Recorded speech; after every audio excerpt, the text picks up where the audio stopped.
Siguro'y nabuhay tayo sa isang panlilinlang na naniniwala na ang yaman ay sinusukat sa balanse ng isang bank account. Ibinenta sa atin ang ideya na ang pagkakaroon ng lahat ay ang layunin at na ang mga lugar tulad ng Pilipinas ay mga postcard lamang ng kahirapan at panganib. Ngunit ang kwento na malapit mong marinig ay babasagin ang paghuhusgang iyon sa libu-libong piraso. Minsan, kailangan kang hubaran ng buhay ng luho upang matuklasan mo kung sino ka talaga.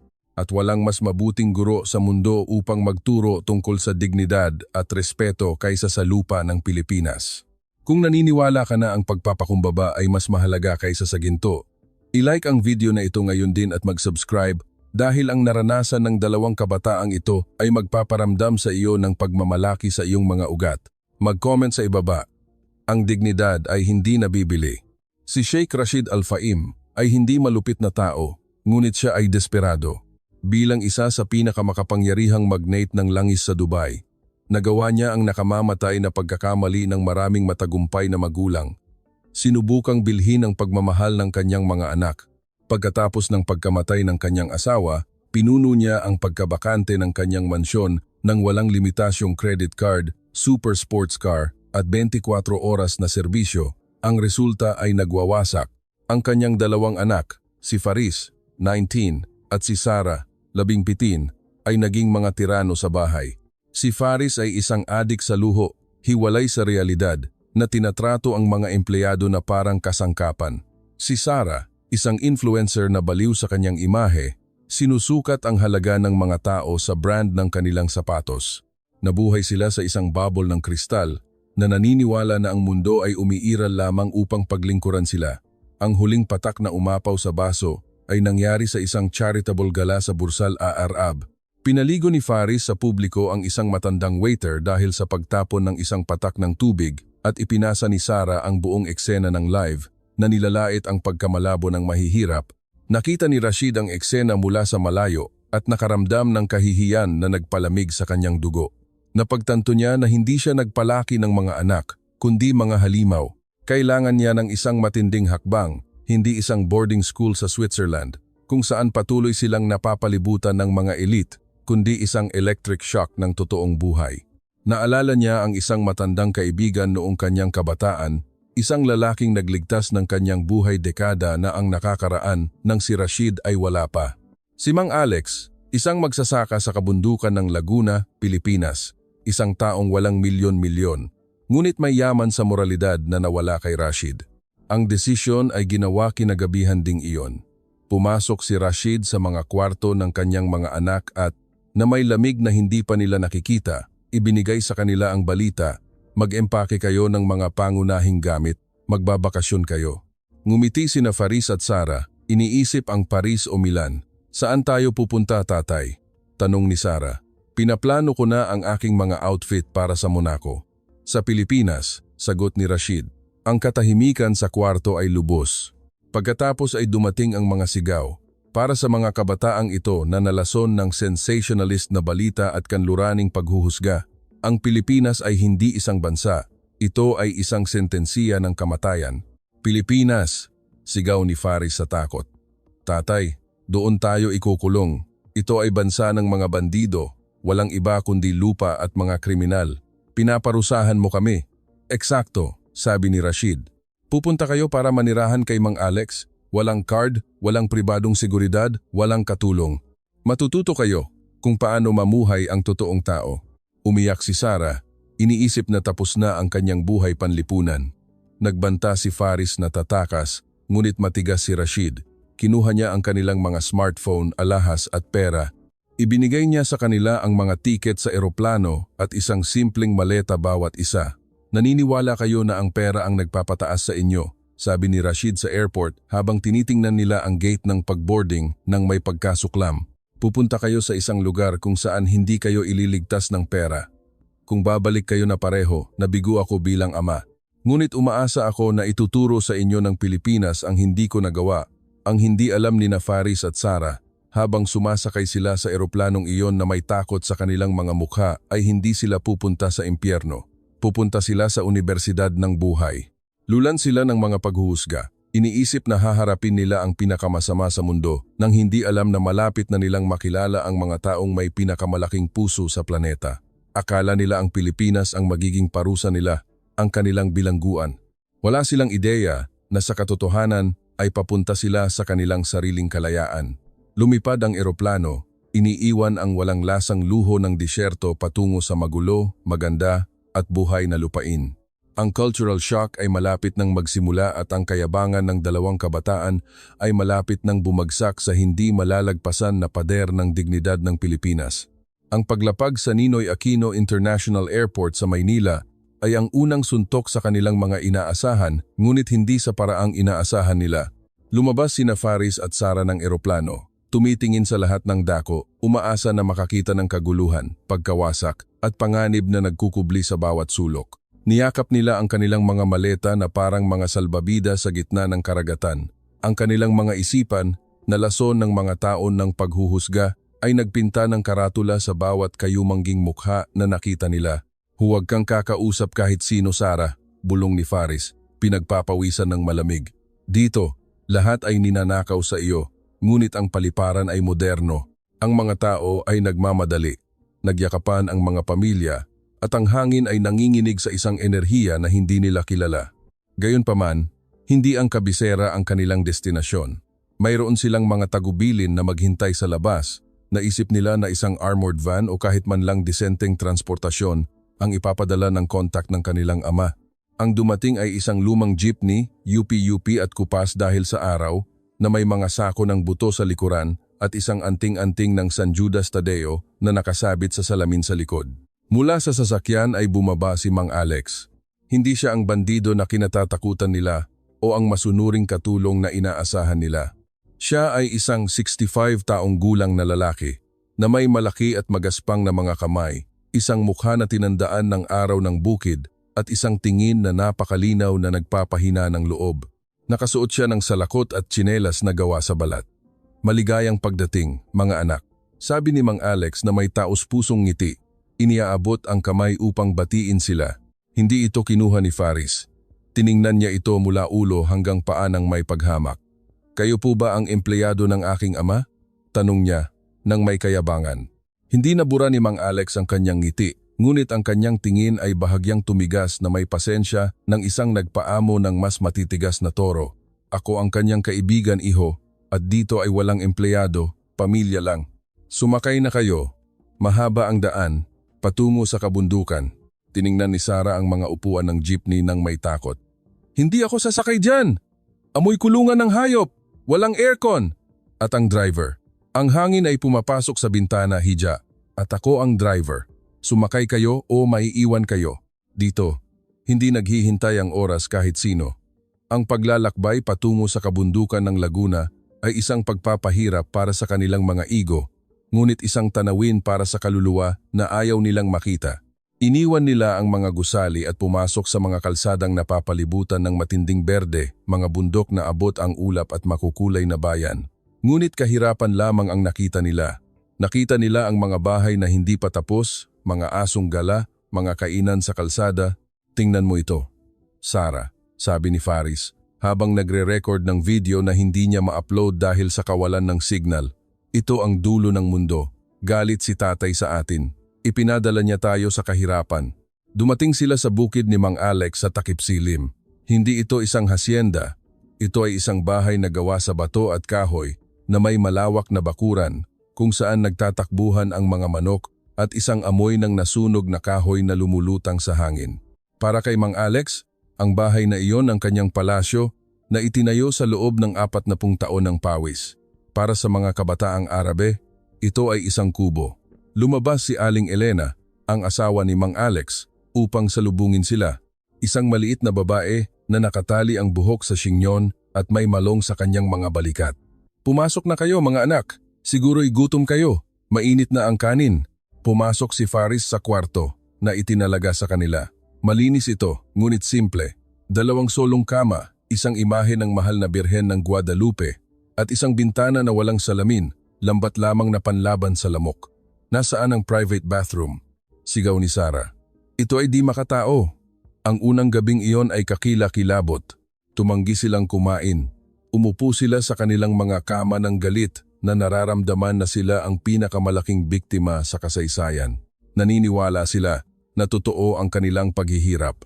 Hindi nila naintindihan na sa labas, nag-uusap sina Mang Alex at Aling Elena ng may pag-aalala, hindi dahil sa pagkakasala, kundi kung paano matutulungan ang dalawang mahihirap na mayayamang bata na napakahirap na pera lamang ang mayroon. Pasensyahan mo sila, matanda, sabi ni Aling Elena. Galing sila sa isang mundo kung saan hindi hinahawakan ang lupa. Takot sila. Hindi sila takot, Elena. Wala sila, sagot ni Mang Alex. Pero ang Pilipinas ang bahala na pumuno sa mga butas na iyon. Dito, matututunan nila na ang respeto ay hindi nabibili ng dolyar kundi nakukuha ng pawis. Sa loob, tiningnan ni Faris ang kisame na gawa sa kahoy. Ang katahimikan ng bukid ay nakakabingi para sa isang taong sanay sa ingay ng syudad. Naramdaman niyang nasa bilangguan siya. Sinasabi ng kanyang mapanghusgang isipan na nasa panganib siya na ang mga simpleng taong iyon ay maaaring saktan sila upang pagnakawan. Hindi niya alam na nasa ilalim siya ng pinakaligtas na bubong sa mundo, ang bubong ng isang tapat na pamilyang Pilipino. Nang gabing iyon, natulog sina Faris at Sara ng may takot nang hindi nalalaman na ang tunay na paggising ay darating kasama ang tilaok ng manok. Ang araw sa kabundukan ay hindi humihingi ng pahintulot. Tinatagos nito ang hamog at inaanunsyo na nagsimula na ang araw. Alas 5 ng umaga, ang tilaok ng isang manok ay nagpatalon kay Faris mula sa kama na parang isang alarm ng sunog. Tinakpan ni Sara ang kanyang ulo ng unan habang umiiyak. Sanay silang magising sa tanghali na may almusal na inihanda sa mga silver tray. Kumatok si Mang Alex. 3 matatag na katok. Bumangon na kayo, mga anak. Hindi naghihintay ang bukid at hindi rin ang gutom.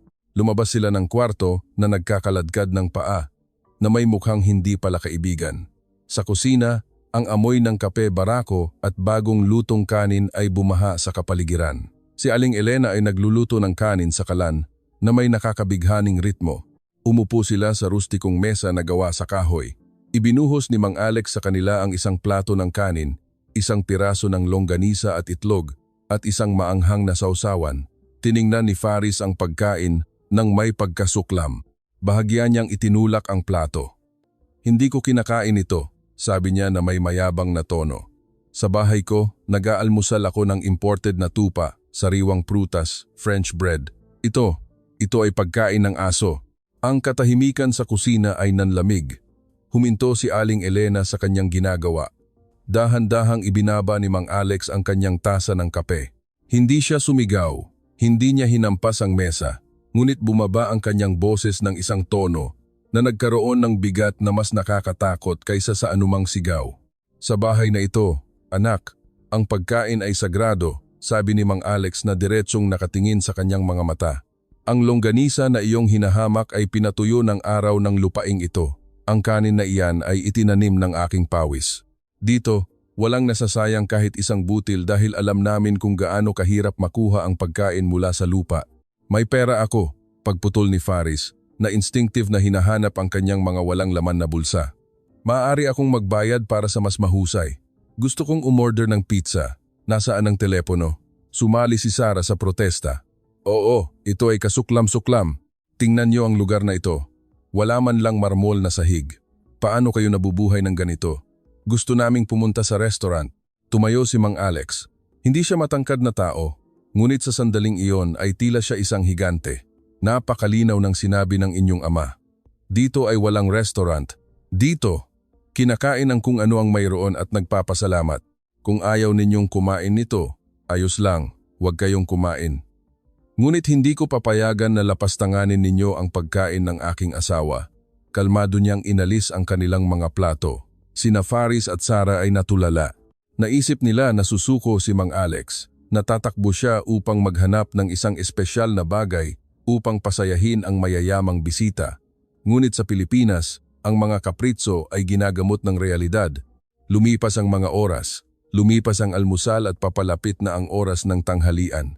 Ang gutom, ang matandang gurong hindi pa nila nakikilala sa kanilang buhay na puno ng luho, ay nagsimulang humigpit sa kanilang tiyan. Narinig nila ang ugong ng kanilang sariling bituka, Nakita nila sina Mang Alex at Aling Elena na kumakain ng masaya, nag-uusap, nagtatawanan, tinatamasa ang bawat subo ng simpleng pagkaing iyon na para sa kanila ay isang piging. Si Sarah ang unang bumigay. Lumapit siya sa kusina kung saan naghuhugas ng plato si Aling Elena. "Gutom ako," bulong niya nang hindi naguulat ng paumanhin. Si Aling Elena, mabait ngunit matatag, ay itinuro ang kaldero ng kanin.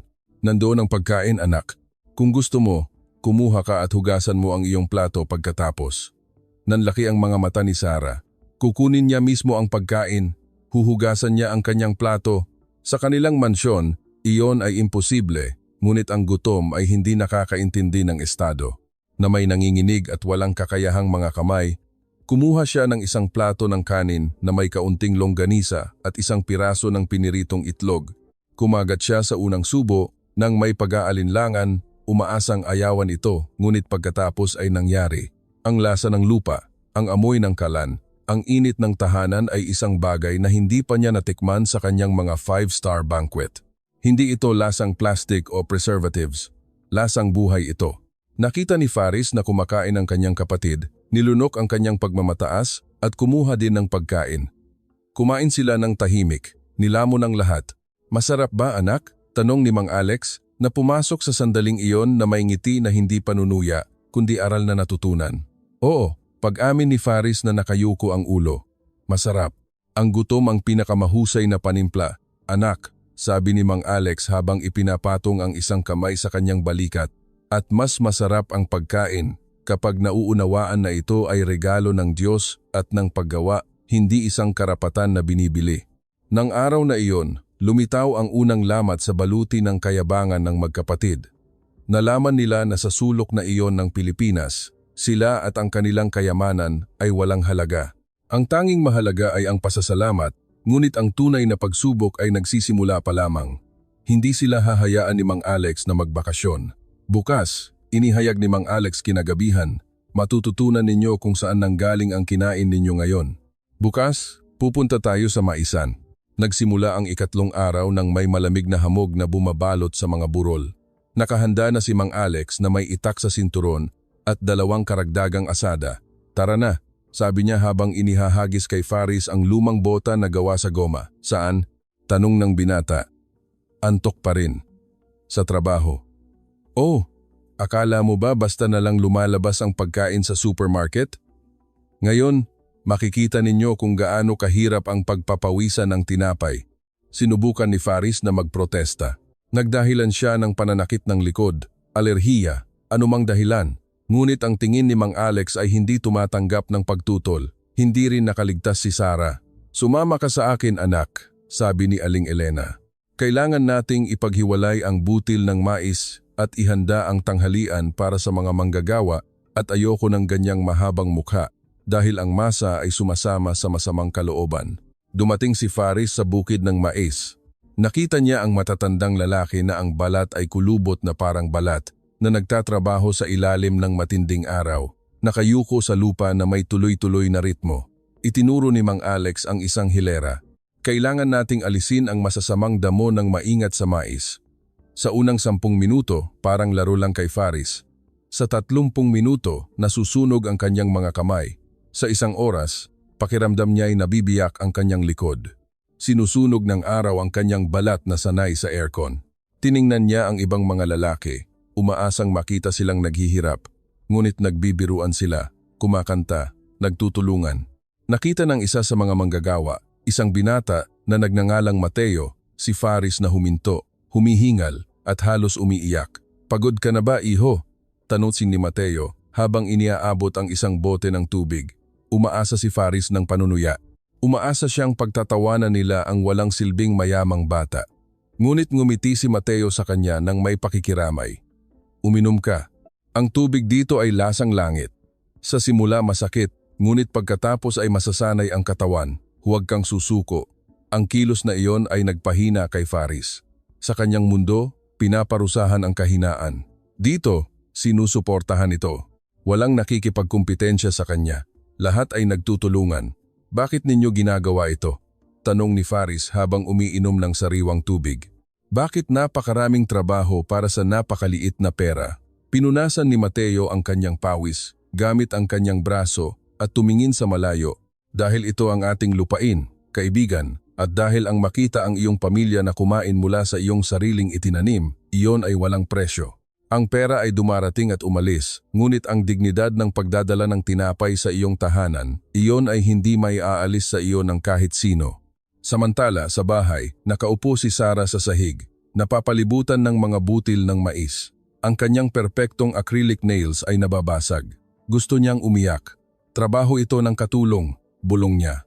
Huminto si Aling Elena na nagbabayo ng nixtamal para sa mga tortilla, ay huminto. Dito, walang katulong ng kahit sino, anak. Lahat tayo ay reyna ng ating bahay.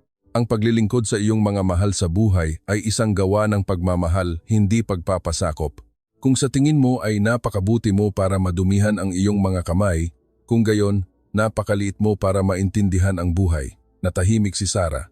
Nakita niya kung paano dumating ang mga kapitbahay upang tumulong kay Aling Elena nang walang tumatawag sa kanila. Nagtatawanan sila, nagkwekwento, nagtitirintas ng buhok. Mayroong kapatiran, isang tunay na koneksyon na hindi pa naranasan ni Sarah sa kanyang mga kaibigan sa Instagram na hinahanap lamang siya dahil sa kanyang kasikatan.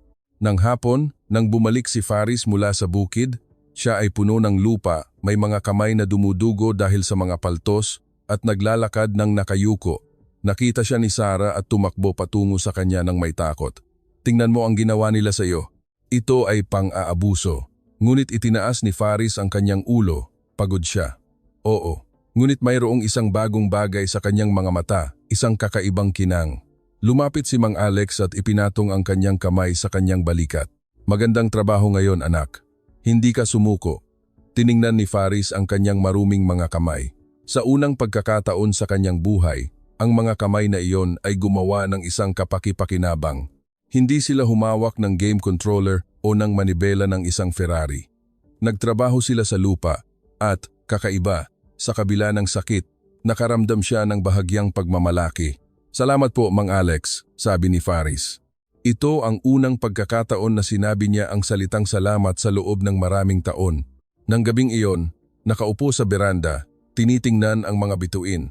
Ang mga bituin na hindi nila nakikita sa maruming Dubai. Hindi nag-usap ang magkapatid tungkol sa mga brand o mga party.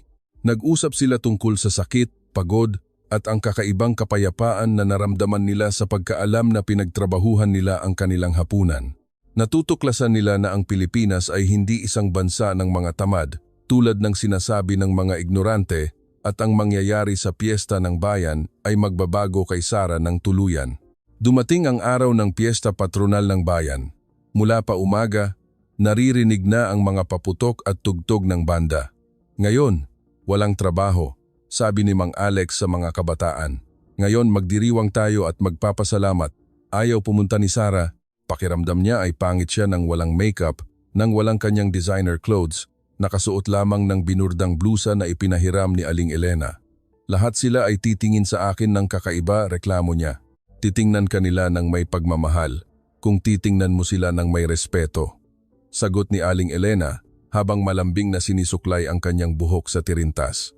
Nang dumating sila sa plaza, ang pagsabog ng kulay ay nakakabighani, mga banderitas, parol, mananayaw, mga kainan. Ang mga tao ng bayan, mahirap sa material, ngunit mayaman sa kagalakan, ay sinalubong sila ng bukasang mga braso. Walang nakakaalam na sila ay mga anak ng isang magnate. Para sa kanila, sila ay simpleng mga pamangkin ni Mang Alex. At iyon ay sapat na upang tratuhin sila bilang maharlika. Lumapit ang isang matandang babae kay Sarah at inalok siya ng isang banana cue. Kumain ka, anak. Napakapayat mo. Gusto ni Sarah na tanggihan ito dahil sa kalinisan, ngunit naaalala niya ang mga salita ni Mang Alex. Tinanggap niya ito at habang kumakain sa gitna ng maraming tao, nakakita siya ng isang bagay na nagpakilabot sa kanya. Nakita niya ang mga babae na kasing edad niya nang walang iPhone o branded na damit na sumasayaw at tumatawa nang may tunay na kaligayahan na hindi pa nararamdaman ni Sarah sa kanyang mga eksklusibong party sa Dubai. Hindi sila nagpo-pose para sa litrato, nabubuhay sila sa sandali. Biglang, huminto ang musika. Kinuha ng pari ng bayan ang mikropono. Inanunsyo niya na ang anak ng isang kapitbahay, isang batang babae na nagngangalang Maria, ay nangangailangan ng agarang operasyon at na ang bayan ay nangongolekta, pinagmasdan ni Sarah.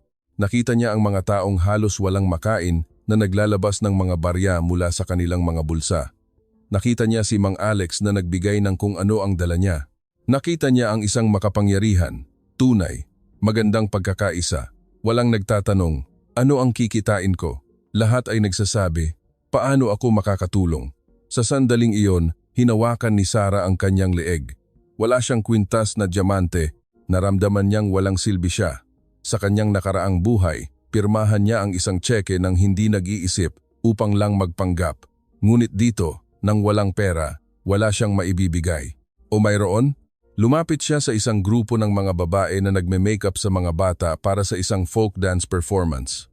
Ako marunong mag-makeup, mahiyain na sabi ni Sarah. Tiningnan siya ng mga babae at ngumiti. Kung gayon, halika rito, anak, kulang tayo sa kamay. Nagugol ni Sarah ang sumunod na oras sa pagme-makeup sa mga bata ng bayan, pinapaganda ang kanilang kagandahan, nakikita ang kanilang mga ngiti sa pagtingin sa salamin. Hindi siya sumingil, hindi kumuha ng litrato, at nang yakapin siya ng isa sa mga bata at sabihin, "Salamat, pinaganda mo ang aking mga mata." Nakaramdam si Sarah ng pagnanais na umiyak. Walang like sa Instagram ang nagbigay sa kanya ng ganoong kasiyahan.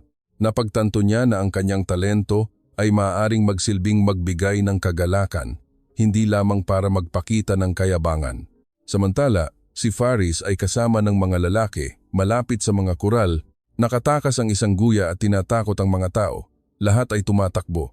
Si Faris, na itinulak ng isang adrenaline na hindi niya kilala, ay tumakbo kasama si Mateo. Tumulong siyang ihulog ang hayop sa kural gamit ang lakas na nakuha niya sa bukid. Tumulong siyang isara ang bakod ng kural, pinaghiyawan siya ng mga tao. "Aba, iho, magagaling na reflexes," sigaw ni Mang Alex ng may pagmamalaki. Huminga ng malalim si Faris, na bumibilis ang puso. Naramdaman niyang bahagi siya ng grupo, bahagi ng komunidad. Hindi siya ang Crown Prince, isa lamang siya sa kanila, at iyon ay nakaramdam ng kapangyarihan. Nang gabing iyon, pauwi, kakaiba ang katahimikan sa jeepney. Hindi na ito awkward, ito ay katahimikan ng pagmumuni-muni. "Mang Alex," sabi ni Sarah ng mahina. Ang mga tao dito ay tila masaya, kahit wala silang gaanong. Ngumiti si Mang Alex habang nagmamaneho sa madilim na kalsada. "Anak, ang naniniwala na kailangan ng marami upang maging masaya, hindi magiging masaya kahit na mayroon siyang lahat ng ginto sa mundo. Dito, mayroon tayong pamilya, mayroon tayong kalusugan, at mayroon tayong Diyos. Ano pa ang ating kakulangan?" Tumingin si Faris sa bintana, iniisip ang kanyang ama. Sa unang pagkakataon, naintindihan niya kung bakit sila ipinadala doon. Sa tingin ko gusto ko ang Pilipinas," bulong ni Faris, mas para sa kanyang sarili. Narinig ito ni Mang Alex at ang kanyang mga mata ay napuno ng tahimik na luha. Gumagana ang gamot, ang lason ng materialismo ay lumalabas sa kanilang mga katawan. Ngunit malapit na ang pagbisita ng ama at hindi handa si Rashid Al-Faim sa kanyang makikita. Naisip niya na makikita niya ang kanyang mga anak na nagmamakaawa na makabalik. Nagulat siya sa kanyang buhay. 6 na linggo na ang lumipas, muling lumapag si Rashid Al-Faim sa Pilipinas. Sa pagkakataong ito, nagrenta siya ng isang luxury van at kumuha ng mga bodyguard. Nagduda pa rin siya sa paligid. Sa kabila ng kanyang pagkakaibigan kay Mang Alex, balisa ang puso ng kanyang ama. Naiisip niya ang kanyang mga anak na payat, marumi, puno ng galit. Naghanda siya para sa mga reklamo, para sa mga sigaw ng "kinaiinisan kita, tatay." Handa siyang maging tagapagligtas upang iligtas sila mula sa impyernong iyon at ibalik sila sa kanyang artipisyal na paraiso sa Dubai. Dumating siya sa bahay na gawa sa bato, bumaba mula sa sasakyan, ipinagpag ang alikabok sa kanyang mga sapatos na Italyano, tinitingnan ng may pag-aalinlangan ang mga manok na naglalakad.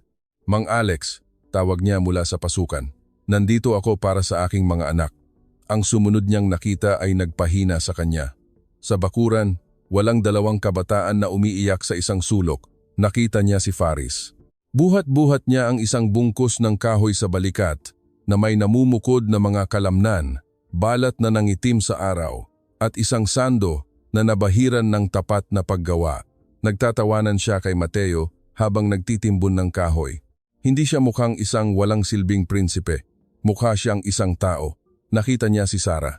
Nakaupo siya sa isang mesa sa ilalim ng puno. Nagtuturo ng Ingles sa mga bata ng bayan habang inaalok sila ng tubig na may lemon. Wala siyang makeup. Ang kanyang buhok ay nasa simpleng tirintas at ang kanyang tawa ay malaya, hindi inensayo.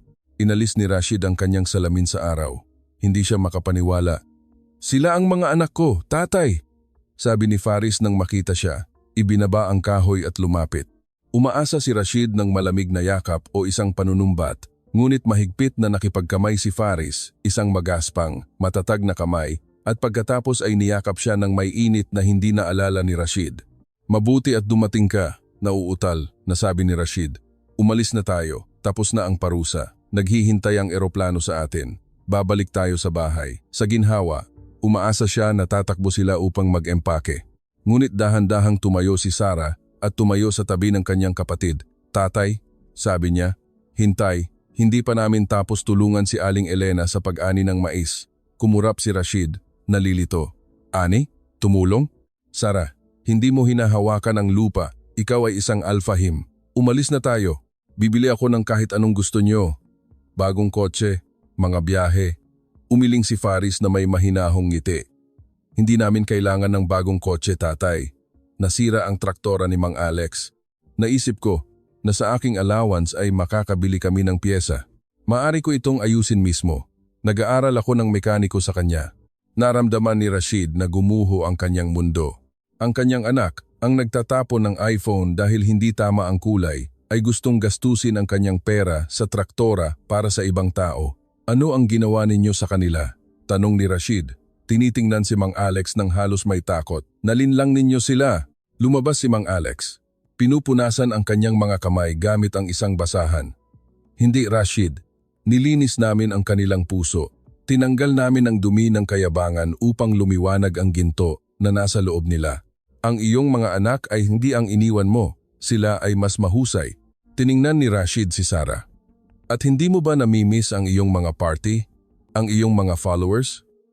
Tiningnan ni Sarah ang mga batang tinuturuan niya. "Sila ang aking tunay na kaibigan, tatay. Dito ko natutunan na mahalaga ako sa ginagawa ko para sa iba, hindi sa suot ko. Ayaw ko pa pong umalis, pakisuyo. Bukas po ang kaarawan ni Aling Elena at gusto ko pong gumawa ng cake." Bumagsak si Rashid sa isang silya na gawa sa palma. Naramdaman niyang maliit siya. Siya, na may lahat ng kanyang milyon-milyon, ay hindi kailanman nagtagumpay na maging mapagbigay, responsable o tunay na masaya ang kanyang mga anak. At ang hamak na lalaking ito sa isang bahay na gawa sa bato sa gitna ng wala ay nagawa ito sa loob ng 6 na linggo. Binalot siya ng kahihiyan, minamaliit niya ang Pilipinas. Naisip niya na ang pagpapadala sa kanila dito ay ang pagpapadala sa kanila sa kahirapan at napagtanto niya na ang kahirapan ay nasa kanyang mansyon sa Dubai. Dito, mayroong kasaganaan ng lahat ng mahalaga: pagmamahal, mga halaga, trabaho, pamilya. Nang gabing iyon, hindi kumain si Rashid sa isang eksklusibong restaurant. Umupo siya sa mesa na gawa sa kahoy, dikit-dikit, tabi-tabi, kasama sina Mang Alex, Mateo at ang kanyang mga anak. Kumain siya ng kanin, sinigang at ginisa na karne.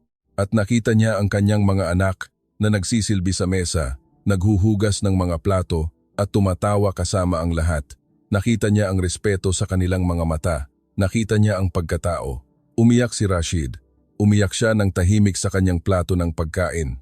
"Ano ang nangyari sa iyo, kaibigan?" tanong ni Mang Alex. "Ako ang mahirap, Alex. Ako ang mahirap at hindi ko alam. Naisip ko na dinala ko sila sa isang parusa at dinala ko sila sa kanilang kaligtasan. Ang araw ng pamamaalam ay isa sa pinaka-emosyonal na naaalala ng bayan. Hindi ito isang desperadong pagtakas, ito ay isang pamilyar na paalam."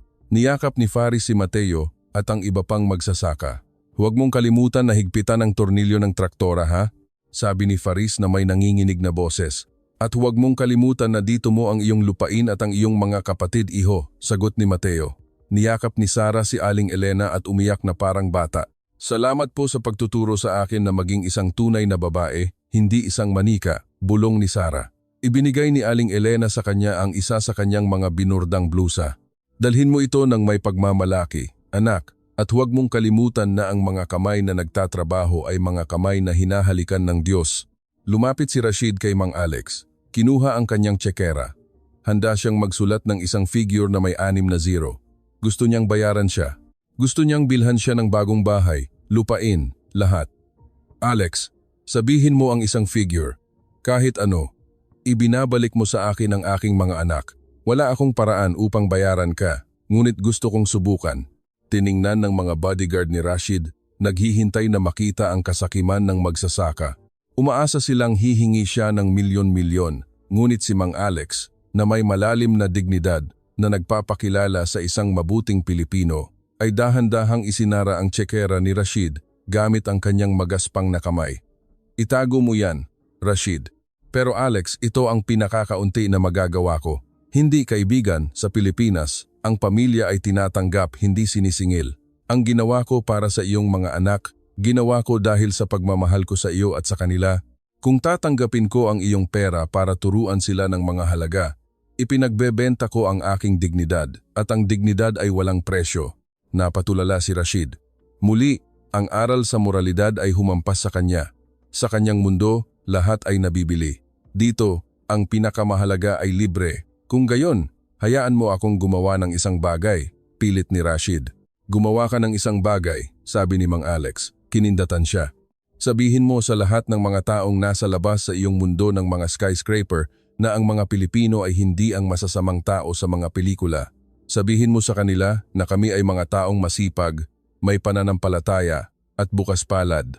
Sabihin mo sa kanila na dito, hindi kami nagtatayo ng mga pader, kundi nagtatayo kami ng mga tulay. Tumango si Rashid, hindi makapagsalita dahil sa buhol sa kanyang lalamunan. Sumakay sila sa van. Habang papalayo ang sasakyan sa daang lupa na nagpapataas ng alikabok, hindi tiningnan ni Faris at Sara ang kanilang mga cellphone. Tiningnan nila ang bintana, nagpaalam sa bawat puno, sa bawat maisan, sa bawat mukha na nangangako na babalik. Iniwan nila ang kahirapan upang bumalik sa kayamanan, ngunit ngayon alam na nila na ang tunay na kayamanan ay nasa loob nila na itinanim ng isang magsasakang Pilipino. Ilang araw pagkatapos, isang malaking truck ang dumating sa bayan. Hindi ito nagdala ng pera para kay Mang Alex. Nagdala ito ng mga makinarya para sa buong komunidad, mga computer para sa rural na paaralan, at isang bagong sistema ng irigasyon para sa lahat ng kapitbahay. At isang simpleng sulat na nagsasabing, para sa lupaing nagturo sa aking mga anak na maging tao, hindi ito bayad, ito ay isang pagpupugay. Salamat Pilipinas, Pamilya Alpha M. Ito ay hindi lamang isang kwento, ito ang ating refleksyon. Nabubuhay tayo sa isang mundo na umaatake sa atin, na humuhusga sa atin ng may paghuhusga, ngunit nakakalimutan nila na ang puso ng Pilipinas ay mas malaki kaysa sa anumang hangganan.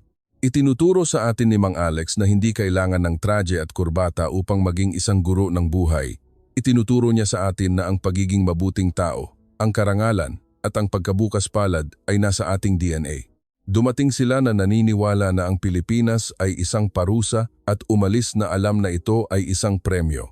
Kung ipinagmamalaki mong maging Pilipino, ng ating mga taong masipag, ng ating mga ina na gumagawa ng mahika sa kusina, at ng ating mga ama na nagpapawis sa lupa, ibahagi ang video na ito upang makarating ito sa buong mundo. Sumigaw tayo ng malakas upang marinig tayo. Tulad ng Pilipinas, walang iba. Mag-subscribe, mag-like at mag-comment. Mabuhay ang Pilipinas kung buo rin ang iyong pagmamalaki. Magkita-kita tayo sa susunod na kwento. Animo, kababayan.